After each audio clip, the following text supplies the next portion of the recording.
To power on the AT Gold, press the power button in the bottom left corner.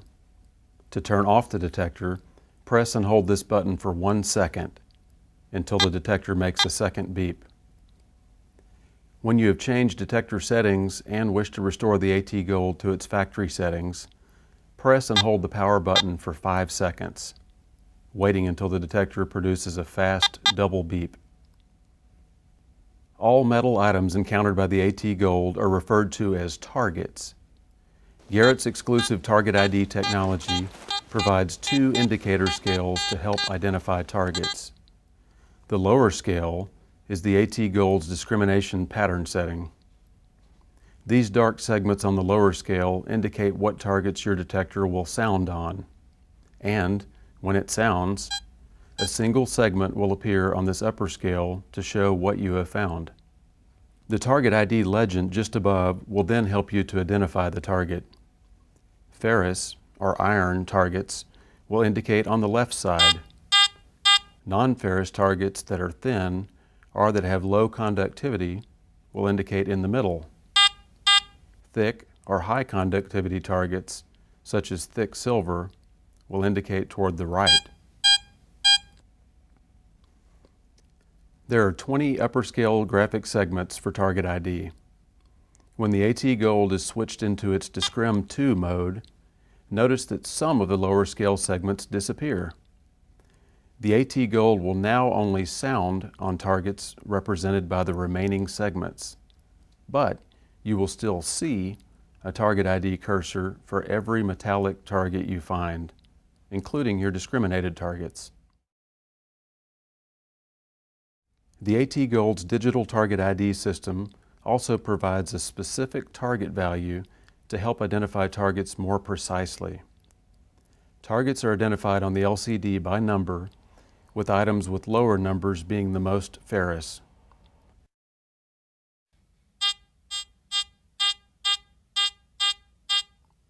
The most conductive targets, such as thick silver, register toward the high end of the scale. The digital Target ID is a more precise version of the Target ID cursor seen in the upper scale. Notice as I pass this gold nugget in front of the search coil. The digital Target ID for this nugget reads between 51 and 53. Each Target ID cursor above has a width of 5 digital points, so you notice that the Target ID cursor is under the number 50 when the digital Target ID reads 51 or 53. This system, used in conjunction with the audio target signals, provides you with more information. It is important to understand that the AT Gold's detection depth can exceed Target ID depth. In other words, you will sometimes hear faint, deeper targets that do not provide any Target ID. Target values can vary based upon the orientation of the target in the ground, the amount of ground mineralization, and other factors. It is important to practice in the field to learn how these factors affect Target ID. This depth scale will indicate how deeply you'll have to dig to recover any coin-sized target that you find. Your AT Gold has 8 settings for sensitivity. Use higher sensitivity settings for very small or very deep targets. Use lower sensitivity levels in locations where the detector is behaving erratically. Several factors can cause your detector to appear to behave erratically. Outside electrical interference, highly mineralized soil, excessive metallic trash, or the presence of other metal detectors.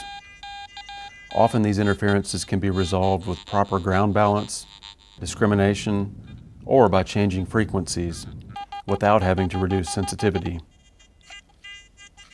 The AT Gold is capable of operating at 4 slightly different frequencies in order to minimize the interference from electrical sources, such as power lines, or from other metal detectors. Sometimes if you're hunting in a gold patch, you may want to get in real close proximity to one of your other hunting buddies. With some machines, you're not able to do that real well because of electrical interference or interference from another machine.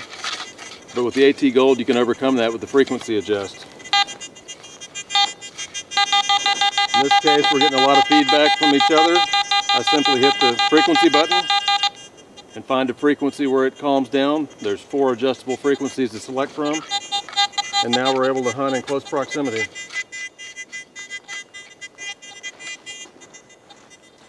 It's important to be properly ground balanced when you're metal detecting, especially when you're prospecting. A lot of this ground has a lot of high mineralization in it, so as I get into this area I want to be sure that I'm properly ground balanced. First, I'm going to do so automatically. I'm simply going to push the ground balance button and hold it while I bob the coil up and down an inch or two above the ground and listen to the response.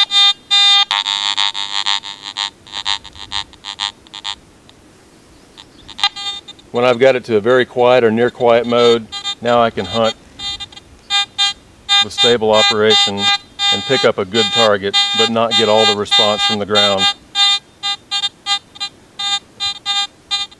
The AT Gold can also be manually ground balanced, and if you want to go with that option, you simply press the ground balance button and release it until you see the ground balance sign come up on the LCD, and then use the plus or minus buttons here as you're bouncing it up and down to run it up until I get rid of that sound, and run it back down to where I just start to pick up a little bit of interference and then just lose it. And if I'm happy with that setting, I can click the button again and I'm ready to start hunting.